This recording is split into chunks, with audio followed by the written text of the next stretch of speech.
A few hours had passed since Richard had woken up, during which time the pair made considerable progress, having made their way out of that military wing of the hive and into the civilian segment surrounding it, which also appeared completely wrecked and demolished.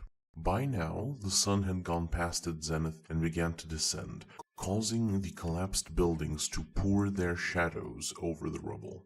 Due to the honor of pulling the supplies, the Brotelian lagged a few paces behind the Cadian, who in turn kept an eye out for danger. At the time, however, the junior of the two could notice that his senior was beginning to walk rather strangely, occasionally staggering and breathing heavier. Taking initiative, Richard briefly halted to take out a small canteen of water from the supplies, which he then handed to Lawrence after rushing to catch up with him. How about a drink, sir? Yeah, thanks. Unscrewing the top, he lifted it up and downed its contents in a single breath, prompting him to make 2 subsequent gasps for air. But the water did apparently revive the guardsman, although it was not a sufficient enough improvement for the private's worries to drop, prompting him to ask, Sergeant, are you alright? You've been walking rather wobbly for the last hour. Should we perhaps take a break? What? No, I'm fine. Just the sun.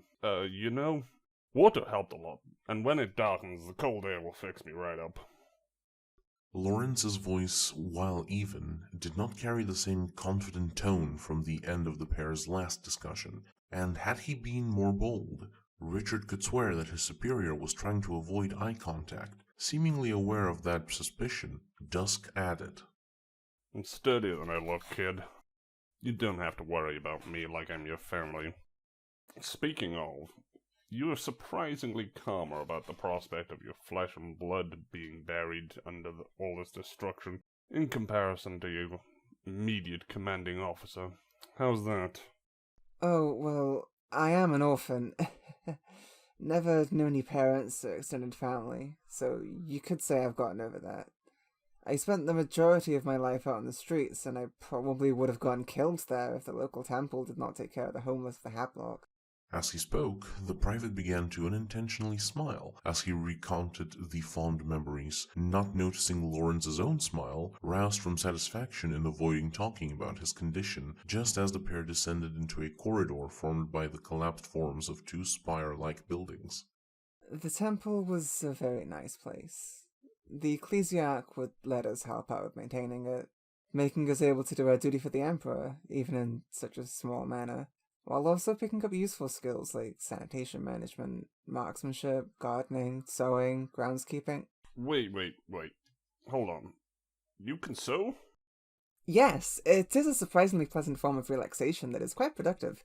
I'm not that good at it, but I can at least make functional things. Bobson was positively beaming at this point, delighted to be able to impress an Imperial Guardsman with his skills, even if it was not something that impressive. However, he did not want to make it seem like he was just a chore boy, continuing with, I was much better in my marksmanship, though. The ecclesiarch himself recommended me to the PDF after I helped fend off a band of gangers that wanted to sack the temple. Mainly because the Arbiters already had a record of me in my younger days and would not take me in. But I am a changed man, ready to give my life in service of the Emperor. Huh. I do have a couple of torn-up uniforms and a small stack of rags back at the shelter. Perhaps you can fix them up for me before we meet the Commissar. The statement produced a deadpan expression from the Brotelian, who simply stared at the guardsman. Oh, come on. I'm sure you're great in a fight. You'll have plenty of time to show it off in your life, but for now you can just... Just as they were about to walk out of the collapsed buildings and into a more open space, Lawrence suddenly tensed up, stepping back and pressing himself close to the wall of rubble to the pair's side, and using one of his hands to physically force Bobson to do the same. Sergeant, what are you... After assuring his companion silence, the Kayan leaned forward to look through a hole in the rubble, muttering, We're not alone. No longer distracted by their conversation, the confused private was able to clearly hear the sound of metal and rockcrete being abused by something. As he too found himself a rubble hole and looked through it, he could see that they were currently standing on what once was a junction of a highway, littered with the flipped over corpses of vehicles and pieces of debris, among which were rummaging 6 diminutive green creatures with large ears, alongside the hulking, hunched figure of an orc, covered in thick pieces of scrap from head to toe. Richard had heard plenty about the greenskins and studied them during the PDF's lectures on possible enemies that could invade their world, but actually seeing one in person felt as if he had been flash frozen, as he could not move a muscle, his eyes fixed on the aliens. The orc moved between the vehicles with its posse of grots and was looking for scavenge. It stopped itself in front of one of the cars, its bulk towering a full head above the vehicle, even when hunched. Then, with a single hand, the beast ripped its door off and tossed it aside. Replacing the Brotelian's confusion with dread, the very same hand reached inside and pulled out the limp and fairly mangled corpse of what appeared to be a woman of some kind. With no respect for the deceased, the orc waggled the body, examining it for any signs of life. When it found none, the alien snarled and adjusted its grip with both hands before tearing the corpse in two. It began chewing on the upper half, while the lower it dropped on the ground, allowing its grots to swarm it like hungry vermin, as they tore off the fabric and quickly began devouring the flesh. In an instant, the ice that had crawled in Richard's veins was banished by the zeal of righteous fire swelling from his heart. Damn it! Lawrence cursed in a whisper. The bastards will see us out in the open, and our safe house will be compromised. Let's just kill them. The private said as he picked up one of the lasguns from the stretcher. We have the element of surprise in lasguns instead of simple autoguns. We can take them. The uncharacteristically cold remark for Bobson made Dusk slowly turn to look at him in bewildered surprise. His expression indicated that his junior had just blurted out something that individuals whose intellect was of ill repute would normally say. The Cadian rubbed his eyes under his visor and sighed before saying, Kid, you know that the Cantrell pattern can leave fist-sized holes in a person, right? Of course I do! We received training with las weaponry while we were being scouted for the specialist troops of the PDF. Okay, now, completely ignoring the orcs' greater durability than humans, take a look at your fist, then gander up at that tub of lard on the highway, and repeat what you just said. Puzzled, the Brotelian did so, observing his own clenched fist, and then directing his gaze and ire at the armored greenskin. While initially still incensed, as his brain did the calculation it was commanded to, realization struck the young man that a fist-sized hole, in fact multiple fist-sized holes, would appear closer to a rat bite than a severe injury on the bulk of the beast before them. The beast, which had casually ripped off a car door and a human body in two, and was covered in layers of scrap metal. Let's just kill... Oh. Yeah, we'd need a full 6-man squad gunning at it, if we want to kill the likes of that Xenos with just flashlights, before he reaches us at this distance. Lawrence commented as he picked up his magnoculars and repositioned to a less covered section of the wall. Now, simmer down until I can think of something that doesn't waste our resources or our bodily integrity. Leaving his companion to stew in contemplation for a bit, the Cadian began surveying the area, trying to find some way of disposing of the greenskins, even if only temporarily. That would prove to be something that was a straining effort to him, as the view from the magnoculars was becoming somewhat blurry. He wiped the lens and his helmet's visor in frustration a couple of times before finally realizing that their clarity was not the cause of the blur when he felt his eyes slightly close as he looked. Failure due to such a simple thing as exhaustion was a thought that sickened him. Richard could observe how the man exposed his gritted teeth in a wrathful grimace. He would maintain that visage for several more moments until he was finally able to identify something of value. Over there. A faint confidence wormed its way into his tone as he called the private over and handed him the magnoculars before pointing over the edge of the highway. Do you see those hab blocks? About 500 meters, I think, rising with the spire. There on the left wall is our solution. After saying so, Lawrence went to pick up the lasgun that was taken off of the stretcher. Bobson followed the instruction and stopped his sights on the wreck of an industrial crane, which hung off the side of the building and over a large drop to the lower hive level. What are we going to do with that, sir? The cable holding that thing's head is rather damaged, at the base grafted onto the arm. If we land a shot right on the cable, or at the very least the damaged mechanism, that'll send the whole head crashing down, and hopefully make a lot of noise. Greenskins love noise. Makes them think there's a fight they can simple-mindedly run off to. That should have grabbed their attention nice and good. At least enough to make them go investigate the crash. Dusk explained as he moved up to Richard's position over the rubble. He pulled up the rifle to aim, trying to judge the shot, only to get more frustrated when the world began melting away into a smudge every few moments. Shaking his head, the Cadian turned to the Brotelian. How good of a shot are you? You want to give it a go? Initially excited, the young man was about to enthusiastically accept when he remembered his ill-reasoned suggestion earlier. The smile on his face faltered as he shook his head. I doubt I'm anywhere as near as good as the guardsman. I think it would be best for you to make the shot, sir. A single sigh of defeat escaped Lawrence's lungs, following which he lifted his head and adjusted his position on the rubble as to not be seen by the greenskins on the other side of their cover. All right, then. Scoot over a bit. Once he found a satisfactory position, the sergeant aimed down the lasgun sights, again gritting his teeth, but this time with a growl. As he tried to focus on the still crane wreck, he felt his eyes briefly closing again and causing the target to seemingly float in the air. The first moment he thought that he had a clear shot, he pulled the trigger, and the shot went too wide to the crane's side.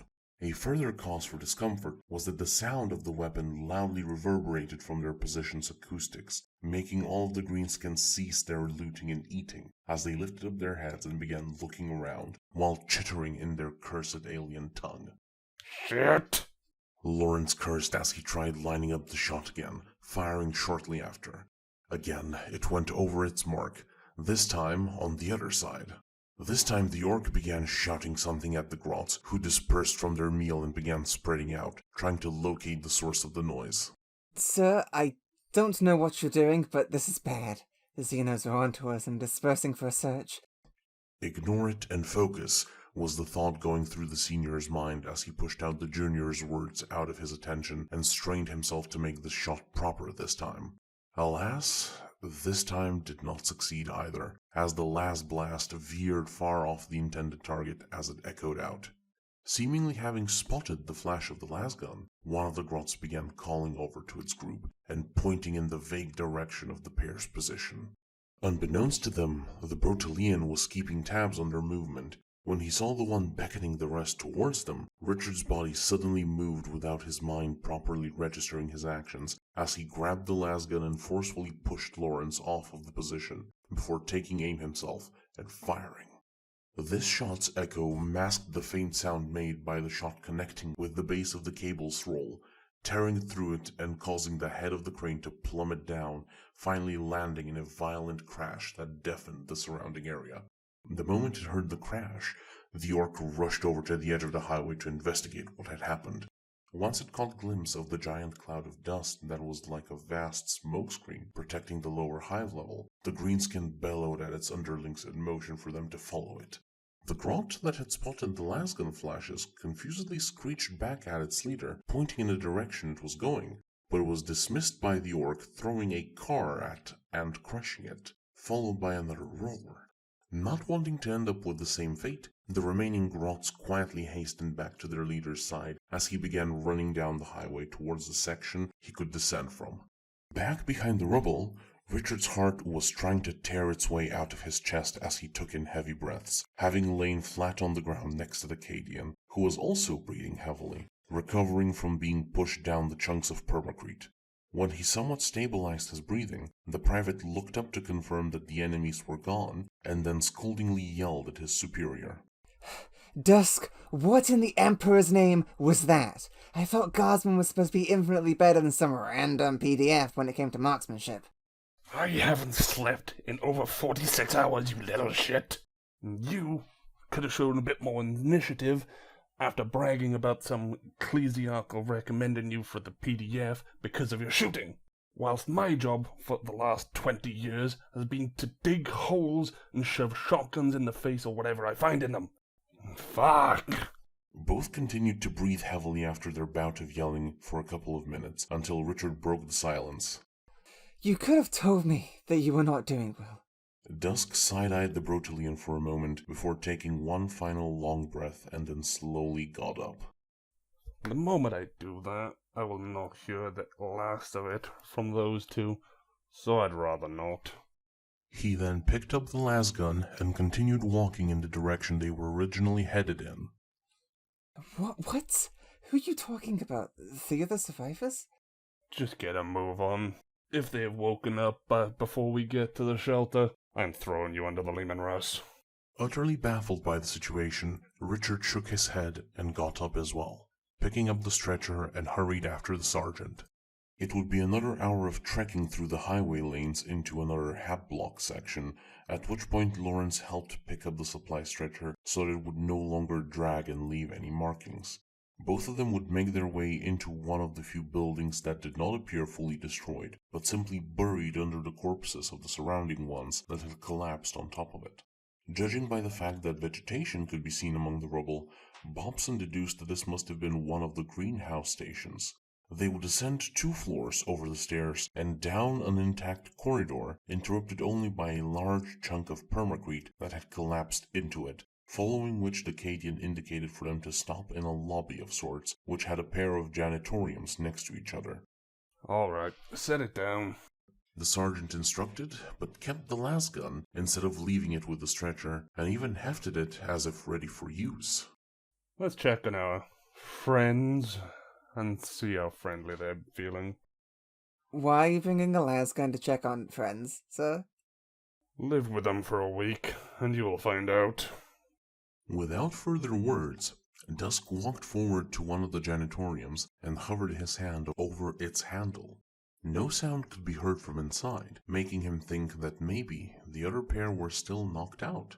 Perhaps things were looking up for a change. Thus he carefully squeezed the handle and opened the door. Whatever hope for relief dwelled in his mind fled the scene post-haste when his gaze was met by the rubbery exterior of a skull-covered gas mask and the metallic sheen of a death mask, both of which were peering directly at him. Their wearers were both clad in heavier carapace armor over their black coats, with the first having one white pauldron with something red smeared on it, while the other's gear was mostly black with silver accents. In that one moment he could only afford a quick curse within his mind before shouting began to bombard him. The suddenness of it, combined with the fact that he was hearing 2 very different types of Gothic, neither of which were familiar to him, just added more to Richard's confusion as he approached to see what was going on. When he walked to stand shoulder to shoulder with Lawrence, he saw 2 men, whose equipment and war gear he could not recognize, in the janitorium, both of whom had their legs bound to the others and their arms tied behind their back and around large pipes. This detail prompted him to side-eye the Cadian with a faintly concerned look and ask, Do you, have a thing for tying people up or something? An annoyed look followed by another slap to the back of the head is what the remark earned the Brotelian before his senior yelled back at the other pair. Shut up! When silence returned, he cleared his throat and continued in a calmer but notably annoyed tone. It's been 3 days since the Space Hulks fell. It's orcs. The planet is a wreck.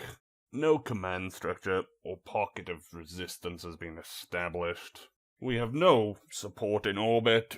You were the only living ones I could dig out. All your equipment and the rest of our supplies are in the janitorium next to this one.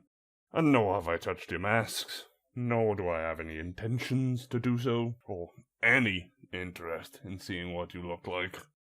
They would look at each other, processing the given information, before the man in the metal mask spoke in the same low Gothic that the Cadian had used, though in an accent that Richard found somewhat peculiar. Thanks for filling us in on this. But why did you leave me together with this faithless sinner and without a firearm at least? Faithless? The word came out like a vicious bark, in yet another interesting accent for the Broctolian. The faith of Greek son is beyond reproach. We're just able to also back it up with impeccable dedication and service, unlike the rest of you. Waste of material. You're not even good enough to volunteer for minefield clearing duty. Just as it had ended, so did the bickering resume, eventually slipping back into the unfamiliar dialects of Gothic. All the while, the two struggled against their bonds in an attempt to lunge and tear each other apart. As they did so, Bobson's face contorted in a slight cringe at the display. Okay, I can see why you tied these two up. Mm-hmm. Kriegers and Maccabians are two very particular breeds that are best kept away from each other, and among others. And to top it all off, The Kriegsman resumed using the more common dialect of Low Gothic, facing towards Lawrence, who was certain that the larger man was glaring at him from under his gas mask. you have the audacity to dig me out and deny me the absolution alongside my brothers. I should chop your head off with my rusty shovel. Phew, it'll go again with this nonsense. Being prepared to die for the Emperor and just throwing your worthless life away are two very distinct things. Have you considered that perhaps there are way too many of you suicidal traitors spawned by a site that he only denied you entry via the Cadian? The Maccabian then looked at Dusk with fire in his eyes, seen through the looking holes of his iron mask. Do not take this as praise. Instead, wasting your time with digging him out of you should have secured the bodies of my company out of the rubble, so I could give them proper burials and ease their souls to the Golden Throne. Just abandoning them like this is akin to desecration! Well, the headache has started, so I guess I should step in. Remember, Lorenz, just like back on Bennett Port. Having steeled himself for the onslaught, the sergeant stepped forward into the janitorium, almost coming within reach of the other guardsmen, then squatted down, as to be on a near equal eye level with them, and put on his most diplomatic tone. Both of you, can you shut up and listen? I will keep this short with you. The situation is utterly foobar, and frankly, I don't care what either of you think of me. Greenskins have been flooding the hive levels and are becoming far more frequent in the area. So this place is no longer safe to reside in. Protest and whine if you must, but things are going to go in one of three ways.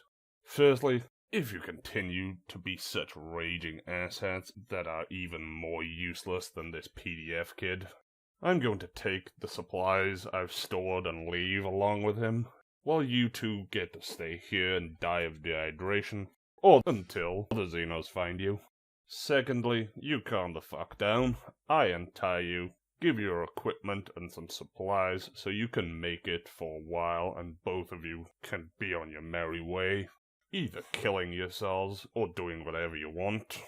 Or thirdly, you drop the angsty civilian shit, help us pick up the gear and the supplies, and move to a more secure location, during which we hopefully find and sync up with some kind of resistance pocket. And before you start moralizing at me again, ask yourselves, and think on this very carefully, which of these options would the Emperor tell you to follow? Lawrence then stood up, looking down at them as he coldly finished. What's it gonna be?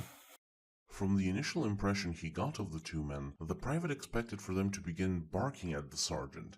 Instead, however, they remained quiet for a few moments before the Maccabian broke the silence. The Emperor would want me to see that his most devout are properly sent off from their mortal coil. In Drursa's name, I will give you my word that I won't do you harm, and I will leave you in peace, but I will not mingle with people so heathen-like. For once you say something irredundant. I have no use for weaklings like you lot. You'll just slow me down. I'll take my things and seek out other Greek regiments to regroup with. I doubt you will last anywhere near as long. One final defeated sigh would break out from the Cadian's lungs. It was worth a shot, I guess. But, in the end, reason is wasted on the reasonless. With those final words, he took out his combat knife and undid the pair's bindings. He was slightly surprised when both of them kept true to their word and did not exhibit any overt physical hostility towards anyone. The Emperor protects, Lawrence thought to himself in a joking manner as the three of them left the janitorium and opened the other one, distributing their own gear and supplies to each other. Richard, on the other hand, was not that impressed. The pair's initial behavior soured him on even making an introduction of himself. Unfortunately for the Brutalian, he was far too focused on the minor squabble occurring over the supplies to notice the presence behind him until a large arm wrapped around his own arms and torso, squeezing him against what felt like a brick wall, and the cold edge of a blade was pressed against his throat. Through a brief yelp, he gathered the attention of the guardsmen who, in one incredibly swift and fluid motion, immediately ceased any and all disagreement and levied their Cantrell, M36, and Hellgun in the direction of the private, only to be baffled to see him in the clutches of a giant of a man, at least in girth, who was barely shorter than the Kriegsman. From the mere camo leggings, tank top, bandana, and uncharacteristically large knife, which was now being used to threaten Bobson's life, it was easy to distinguish him as a Catachan jungle fighter. Oh, for Emperor's sake. Can you not? I spent half an hour digging that one out. He's brand new. That statement momentarily colored Richard's face with offense, before it was once again replaced with fear as the large man laughed at it. My apologies, princess.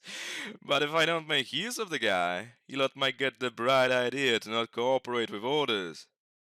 As he spoke, the man began to slowly move back, pulling his prey along, seemingly trying to press himself into a wall. Presuming that he meant to escape, the trio advanced in similarly slow fashion. Thrice curse you, Heowen! Using an emperor-fearing child to threaten the faithful! You're making me want to apologize to the Krieger for comparing him to a dog like you, and so help me, Drusus, I will bayonet you in the spine for that! Easy, your holiness. Dusk tried calming the Maccabian down as he turned to address the Catachan. Look, Beefarbrains, you clearly miscalculated the situation. So how about you let go of the Neo-Civi and explain what the hell your problem is? My damn problem is that someone almost dropped a ton of garbage on my head, followed by a couple 100 kilos of green trouble that we had to deal with. So we've come to get payback. We? The Cadian could briefly question before the trio's attention was hailed by a soft shout.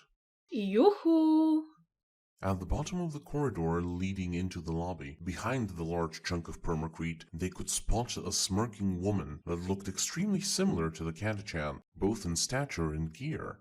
She had hefted a long lass onto the slab and had her scope on them now that they had advanced into her field of fire.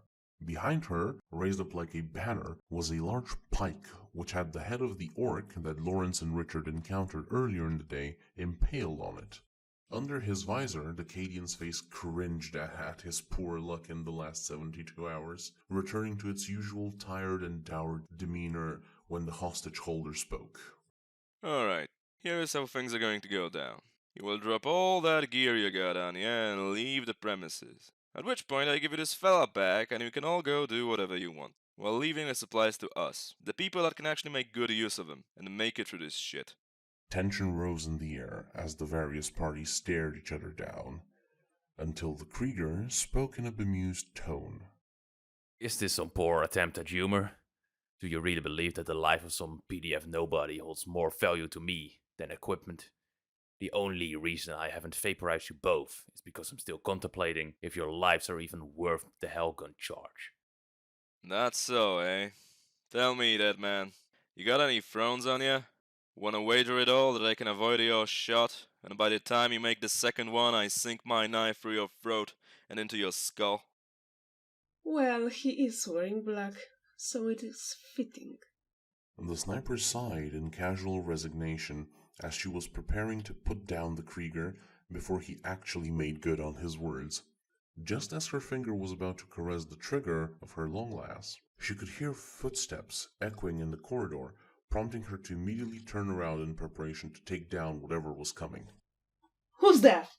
She barked, but received no verbal response. It would instead come in visual form, prompting the large woman's eyes to widen slightly, before standing up and then to the side, allowing whatever was coming free pass through the corridor. By now, the Krieger and the Catachan were just about ready to tear into each other. However, just as sparks may have ignited the situation, a loud bang silenced the room, followed by an even louder boom occurring on the ceiling of it, which in turn collapsed, prompting everyone to jump back from the debris.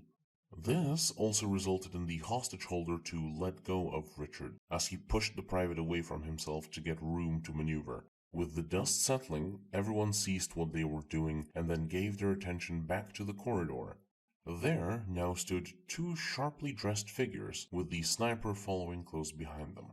The taller of the two was a man that appeared only slightly larger and older than Lawrence himself, wearing a surprisingly sparkling blue dress uniform and cap, which hid his eyes under itself, carrying a rugged brown sack, with a triplex pattern lasgun strapped over his shoulder.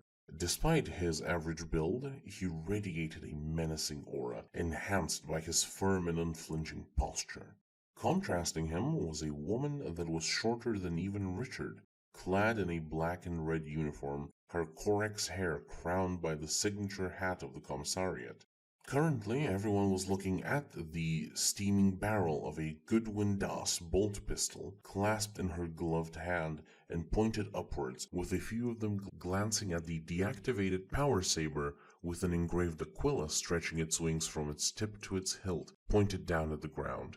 When her piercing green eyes surveyed that everyone had quieted down, she spoke in a soft yet menacing manner, indicating that she had a lot of experience when it came to shouting.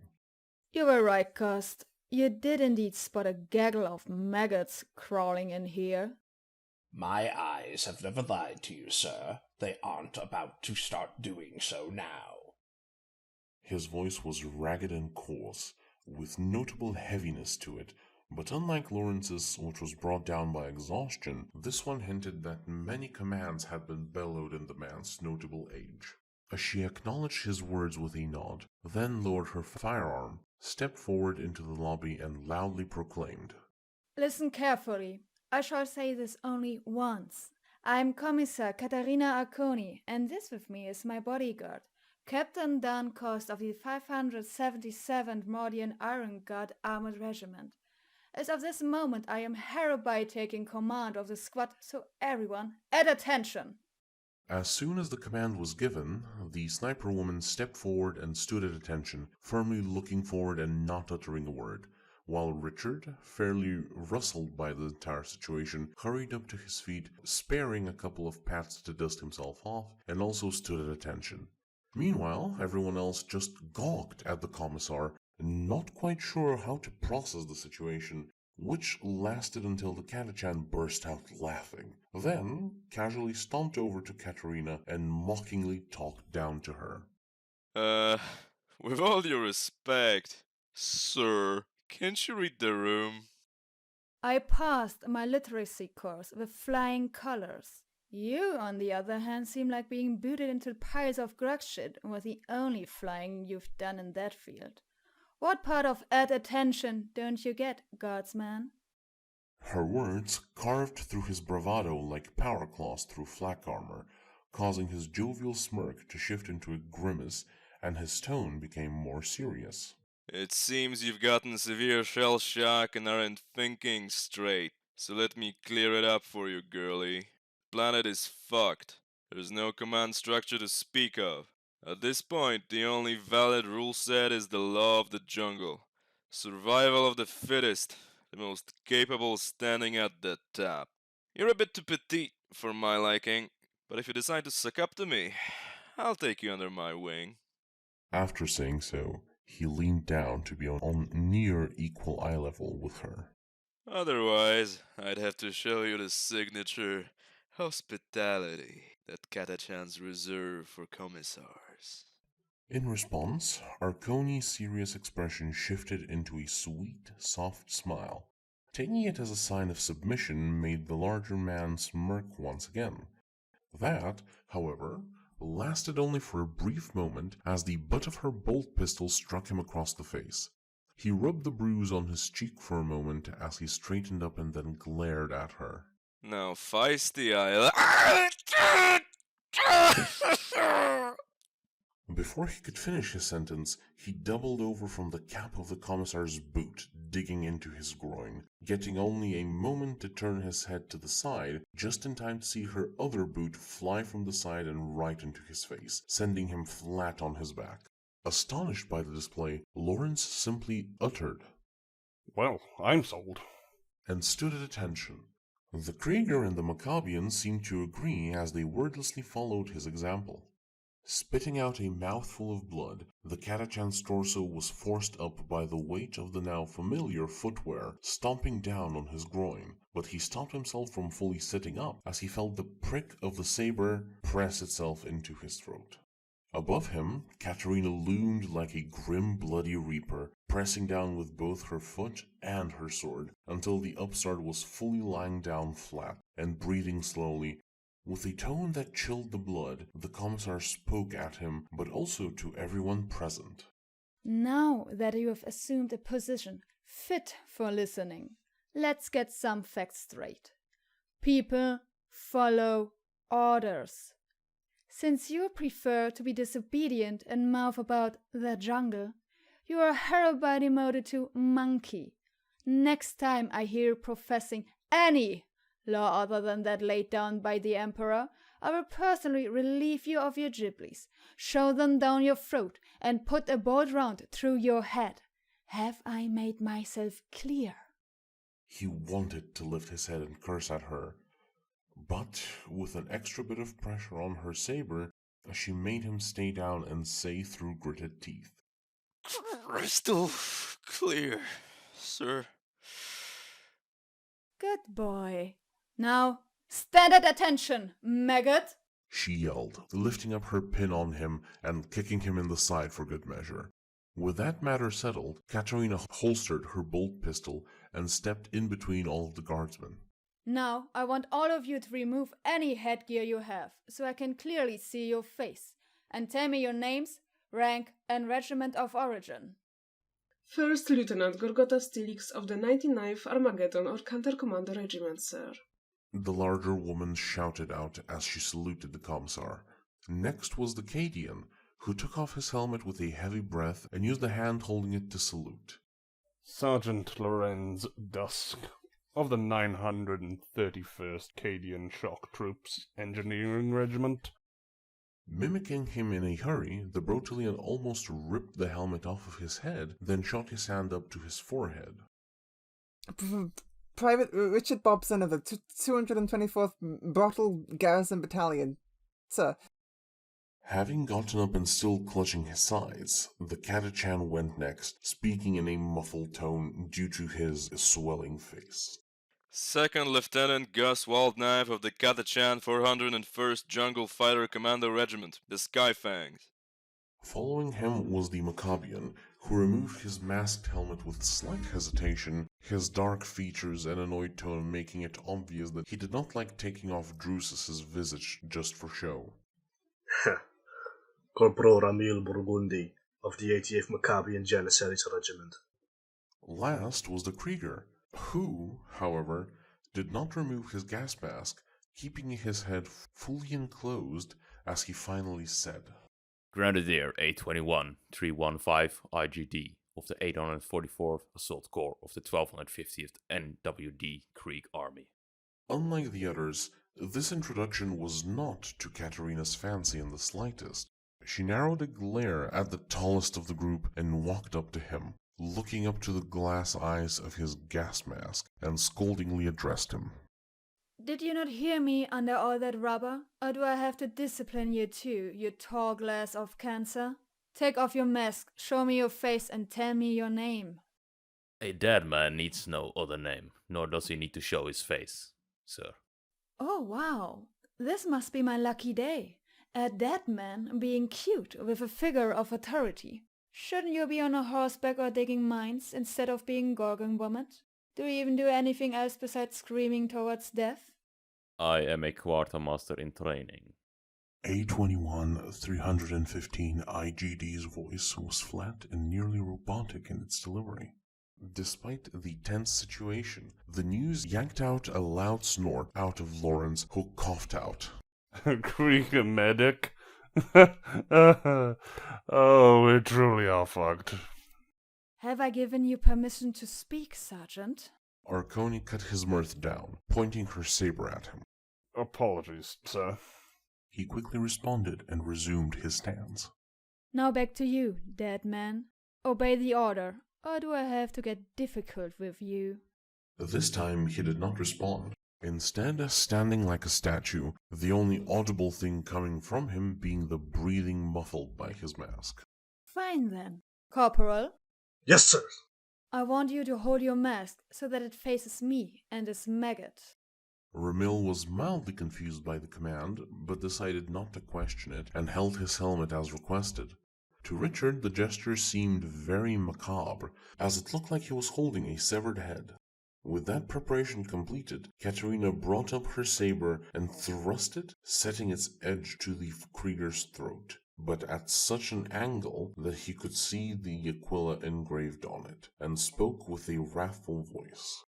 In the Emperor's name, before the Holy Aquila, and with the face of a saint as witness, I hereby bring you back to life, dead man, and doom you to duty. As the only one versed in the medical field, I task you with keeping every life present here going for as long as possible, and to be the last one of his squad to perish.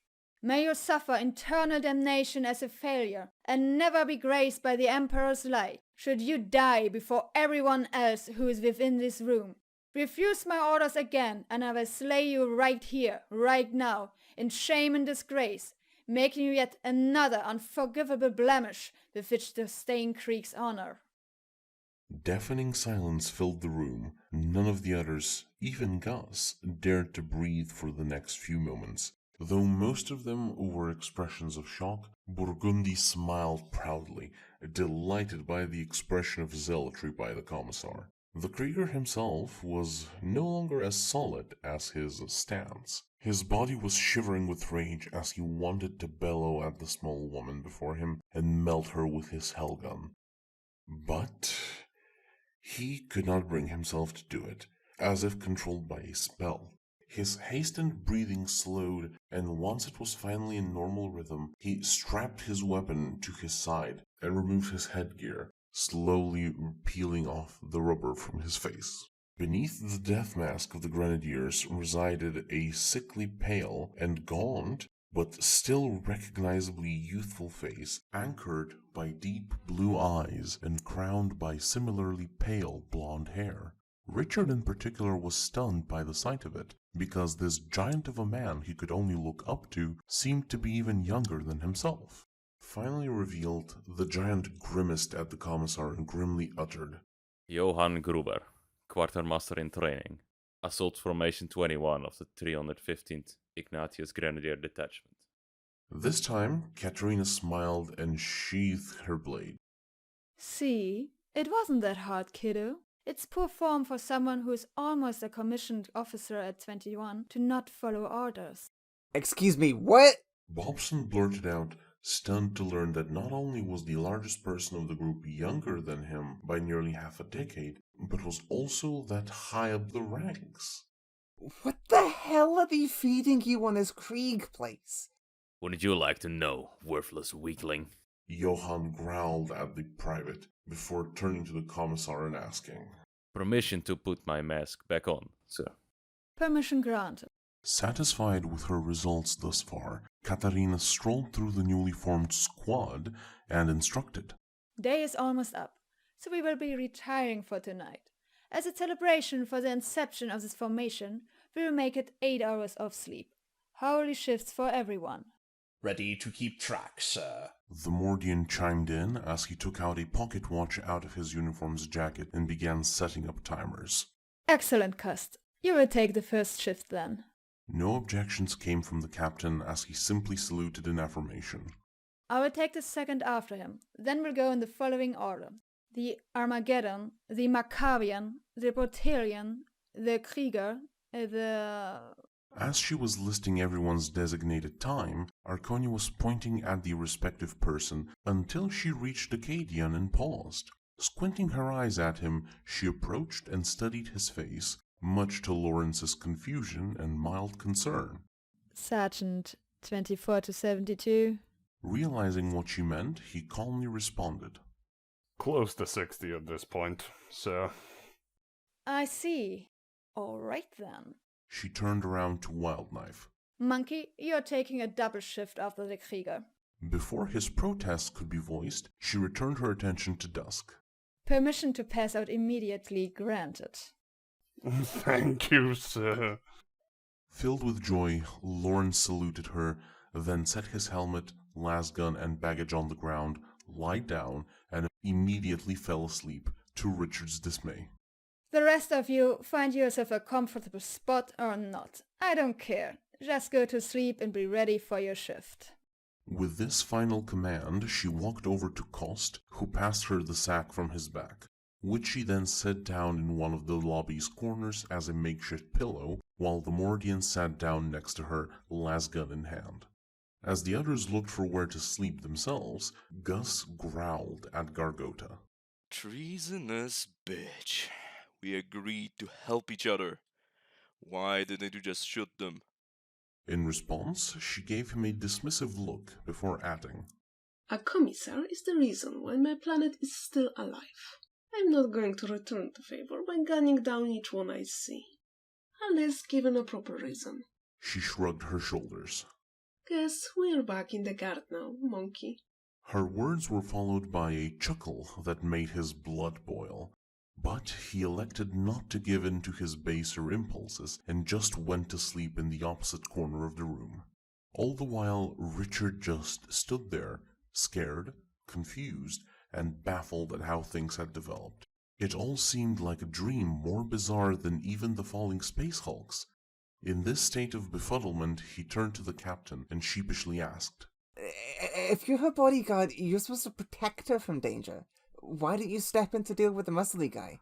Cost would only lightly lift his head so he could seemingly glare at the young man. If that imbecile is a threat to her, I'd sooner submit my redeployment papers and ask for a new commissar. Now go to sleep. Utterly stunned, it would take the private some time to fall asleep as he curled up on the floor in the center of the room and tried to calm his mind for the morning. Special thanks to all these gits that help make this possible. Remember to like and subscribe and check him out in the description below. Hope you enjoyed this here story and we's looking to see you back next time. Can I go now, you may? No. Oh.